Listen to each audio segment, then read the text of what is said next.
नमस्कार, ये है रेडियो रंग 89.6 एफएम और मैं हूँ हेमा। सेहत से ही लाभ कई के तहत आज हम उपस्थित हैं देवरिया स्थित रामनाथ देवरिया के आयुष्मान आरोग्य मंदिर पर और यहाँ पर हम लोग डेंगू विषय पर संबंधित जानकारी प्राप्त करेंगे यहाँ के प्रभारी चिकित्सा अधिकारी से। नमस्कार सर। नमस्कार। नमस्कार, मेरा नाम डॉक्टर विनीत है। मैं प्रभारी चिकित्सा अधिकारी अर्बन प्राथमिक स्वास्थ्य केंद्र रामनाथ देवरिया। मैं यहाँ पे पिछले 5 सालों से कार्यरत हूँ। सर, हम आपसे जानना चाहेंगे कि ये डेंगू जो बीमारी है, सबसे पहले ये बताइए कि डेंगू बीमारी क्या होता है। डेंगू एक बुखार है जो वायरस के कारण होता है, जिसमें ठंड लगती है, लोगों को रैश हो सकता है, उसके बाद काफ़ी मसल पेन होता है और ये अगर इसको अच्छे से इसका इलाज ना हो तो जोड़ों का दर्द काफ़ी लंबे समय तक इसमें रहता है। इसीलिए इससे बच के रहना काफ़ी ज़रूरी है। लोगों को अपना ध्यान देना चाहिए। आपसे ये जानना चाहेंगे कि ये जो डेंगू बीमारी है ये किस मच्छर से या फिर किससे ये फैलता है। ये एडिस एजिप्टाई करके एक मच्छर होता है जो मैं आपको बता दूं कि ये शाम को और सुबह के टाइम काटता है। रात को कम काटता है, ये शाम को और सुबह के टाइम दिन में भी काट सकता है। तो उसी मच्छर से ये फैलता है और ये इसके वायरस होते हैं जिसका नाम मतलब डेन 1 से डेन 4 तक ये वायरस को बोला जाता है। एक बार अगर आपको एक वायरस से इन्फेक्शन हो गया तो आपको लाइफ लॉन्ग की इम्यूनिटी मिल जाती है, लेकिन चूंकि इसके 4 टाइप होते हैं इसीलिए आपको 4 बार अपनी ज़िंदगी में हो सकता है। अगर जो किसी को डेंगू बीमारी हो जाता है तो क्या करना चाहिए उसे। डेंगू बीमारी हो जाए तो सबसे पहले नज़दीकी आरोग्य मंदिर, जो भी आपके पास नज़दीकी चिकित्सालय हैं, उनसे संपर्क करें। वहाँ जाके डेंगू के रैपिड टेस्ट होते हैं, प्राइवेट लैब्स में भी रैपिड टेस्ट होते हैं, मेडिकल कॉलेज में भी रैपिड टेस्ट होते हैं। NS1-AG कहते हैं। अगर ये मच्छर आपको पिछले 5 दिन या 7 दिनों के अंदर काटा होगा तो NS1-AG करके एक टेस्ट होता है जो हमें कराना पड़ता है। अगर ये 1 हफ्ते से ज़्यादा हो चुका होता है तो एक हमें डेंगू IgG या डेंगू IgM करके एक टेस्ट होता है, वो हमें कराना होता है। खून की जांच होती है जिसको कराना पड़ता है, जिससे हमें कंफर्मेशन मिलता है कि डेंगू है या नहीं है। डेंगू हो गया है किसी पेशेंट को, ठीक है, तो इलाज के दौरान क्या क्या सावधानी बरतनी चाहिए, उसका खान पान क्या होना चाहिए। देखिए, खान पान सबसे ज़्यादा इसमें जो आवश्यक होता है कि इसमें प्लेटलेट की संख्या काफ़ी कम हो जाती है और अगर डेंगू में प्लेटलेट जो सबसे ज़्यादा इसमें जानलेवा चीज़ होती है तुरंत के हिसाब से वो यही होती है कि प्लेटलेट की संख्या कम हो जाती है। अगर प्लेटलेट की संख्या शरीर में कम हो जाएगी तो शरीर से रक्तस्राव हो जाएगा, बिना कटे, कहीं आपको बिना चोट लगे अपने आप ही रक्तस्राव शुरू हो जाता है। नाक से खून आ सकता है, कान से खून आ सकता है, शरीर के किसी भी पार्ट से खून आ सकता है।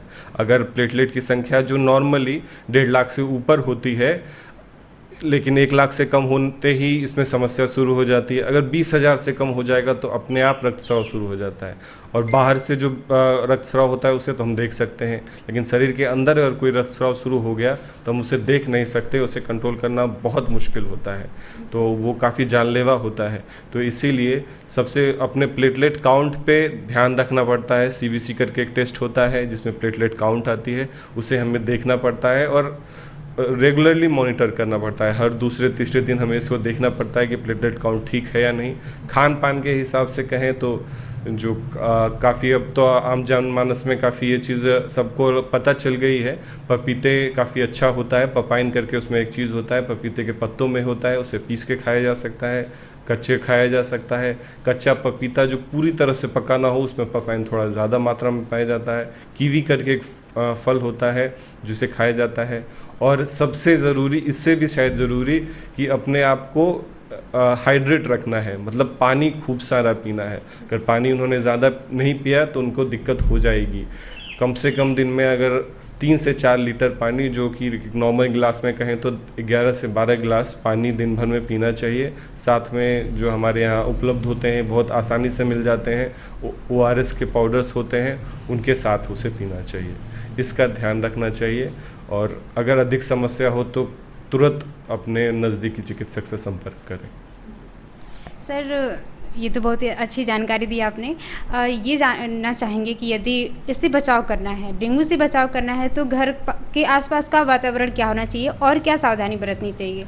देखिए, जितने भी मच्छर हैं लगभग सारे मच्छर पानी से पनपते हैं और डेंगू का मच्छर मुख्यतः साफ पानी में पाया जाता है, गंदे पानी में नहीं पाया जाता है। साफ पानी हमारे पास जो पाया जाता है वो हमारे घरों में ही होता है। जैसे कूलर में हम रख के भूल जाते हैं, फ्रिज के पीछे होता है पानी, मटके में पानी लोग रखते हैं और रख के भूल जाते हैं, फ्रिज का पानी पीने लगते हैं, मटके में छोड़ देते हैं। एसी का पानी होता है, जो एसी लोग आजकल काफ़ी यूज़ करते हैं, उसके जो आउटलेट होते हैं वो कहीं पे इकट्ठा हो रहा है और लोग ध्यान नहीं दे रहे हैं, काफ़ी दिनों तक उसको छोड़ दिया। तो इन चीज़ों का ध्यान रखना है कि कहीं पे भी आप पानी इकट्ठा ना होने दें। घर के अगल बगल कूड़े करकट बिल्कुल नहीं होनी चाहिए, ध्यान देना चाहिए। और मच्छर से बचने के लिए मच्छरदानी का इस्तेमाल, जो काला हिट जो आता है, इंसेक्टिसाइड्स का इस्तेमाल करना चाहिए। और ख़ास करके बच्चों को शाम को जो खेलने जाते हैं, शाम को, सुबह तो बच्चे सोते रहते हैं, अगर शाम को खेलने जाते हैं उसे पूरी आस्तीन की कमीज़ और फुल पैंट पहनाने की कोशिश करें। अगर वो जंगलों में जाते हैं, कोशिश करें कि वो जाएं ही ना, अगर जा रहे हैं तो कम से कम पूरी आस्तीन के कपड़े पहन के जाएं। डेंगू काफ़ी बड़ी बीमारी है। इसमें जो मैंने बता ही दिया कि प्लेटलेट्स पे ध्यान देना होता है, हाइड्रेशन पे ध्यान देना होता है। और बाद में वही कह रहा हूँ कि अगर आप अभी नहीं, डेंगू का बुखार बहुत बड़ी चीज़ नहीं है, बहुत आसानी से उतर जाता है। अगर आप पानी अच्छे से पीते रहें और एक नॉर्मल पैरासीटामोल का टैबलेट आपको टाइम से मिलता रहे और बुखार ना लगे, तो वो आसानी से उसको ठीक किया जा सकता है। बहुत बड़ी चीज़ें नहीं होती हैं इसमें, अगर आपका प्लेटलेट काउंट ठीक है तो इसमें ज़्यादा चीज़ें नहीं करनी है। लेकिन अगर आपने नहीं किया, ध्यान नहीं दिया, तो ये बाद में आपके काफ़ी समय तक इसको देखा गया। हम लोगों ने दिल्ली में आउटब्रेक था, उस टाइम पे भी मैं वहाँ था, तो वो लोग ठीक हो जाते थे, लेकिन वो 1 महीने बाद, 6 महीने बाद, 1 साल बाद बहुत बुरी तरह से उनको जोड़ों में दर्द होता था। ये बहुत ज़्यादा इनको देखा गया। अगर ध्यान नहीं देंगे तो बाद में आपको जोड़ों में दर्द बहुत ज़्यादा, जोड़ों में और मसल में पेन बहुत ज़्यादा होता है। इसलिए इस पर थोड़ा ध्यान देना ज़रूरी है। पानी को इकट्ठा ना होने दें, अगल बगल साफ़ सफाई रखें। बच्चों को अगर शाम को खेलने जाते हैं तो पूरी आस्तीन के कपड़े पहना के भेजें और मच्छरदानी और इंसेक्टिसाइड्स का प्रयोग करें। सर, ये दोनों बीमारी तो शायद लगभग एक ही जैसे लगते हैं, तो कैसे डिफ्रेंशिएट करें कि हाँ डेंगू है कि मलेरिया है?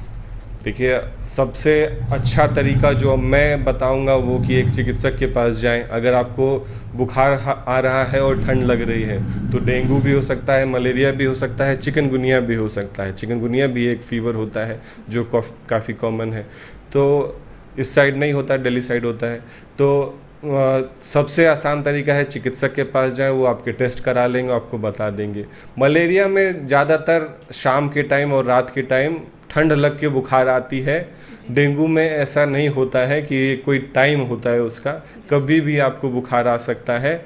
मलेरिया में ये कहा जाता है, मतलब नॉर्मली देखा जाता है कि शाम के टाइम 3 बजे से लेके 5, 6, 7 बजे के आसपास ठंड लग के बुखार आती है। ये आप लोग समझ सकते हैं। इसके अलावा आपको टेस्ट ही कराने पड़ेंगे। सर, लास्ट में एक रेडियो रंग के माध्यम से श्रोताओं को क्या संदेश देना चाहेंगे और क्या अपील करना चाहेंगे इस रोग से बचाव के लिए? रेडियो रंग के माध्यम से मैं आप सब जनता से अपील करना चाहूँगा कि डेंगू, मलेरिया, ये जो भी मच्छर से फैलने वाली बीमारियां हैं वो बहुत ख़तरनाक हो सकती हैं। तो आसपास मच्छरों को ना पनपने दें। इंसेक्टिसाइड्स का और मच्छरदानी का प्रयोग ज़रूर करें। पानी अपने घर पे इकट्ठा ना होने दें। अपने घर पे ही नहीं, आसपास भी अगर कहीं पानी इकट्ठा हो रहा है तो कोशिश करें कि वो साफ़ हो। खुद से नहीं होता है, नगर पालिका से कहें कि अगर बगल कहीं पानी इकट्ठा ना हो। अगर हो जाए, कोई भी आपको लगे कि आपको बुखार हो रहा है और ठंड लग रही है, तो आसपास के चिकित्सा केंद्र, प्राथमिक स्वास्थ्य केंद्र, आयुष्मान आरोग्य मंदिर, जिला चिकित्सालय, मेडिकल कॉलेज, कहीं भी आप ज़रूर संपर्क करें। बहुत बहुत धन्यवाद आपका सर, इतनी अच्छी जानकारी, इतनी सटीक जानकारी देने के लिए। आप थे रेडियो रंग 89.6 FM के साथ और मैं थी हेमा। हमने रामनाथ देवरिया के आयुष्मान आरोग्य मंदिर के प्रभारी चिकित्सा से डेंगू बीमारी पर इतनी अच्छी जानकारी प्राप्त की और सर आपका इसके लिए बहुत बहुत धन्यवाद। आप जुड़े रहिए रेडियो रंग 89.6 FM के साथ। नमस्कार।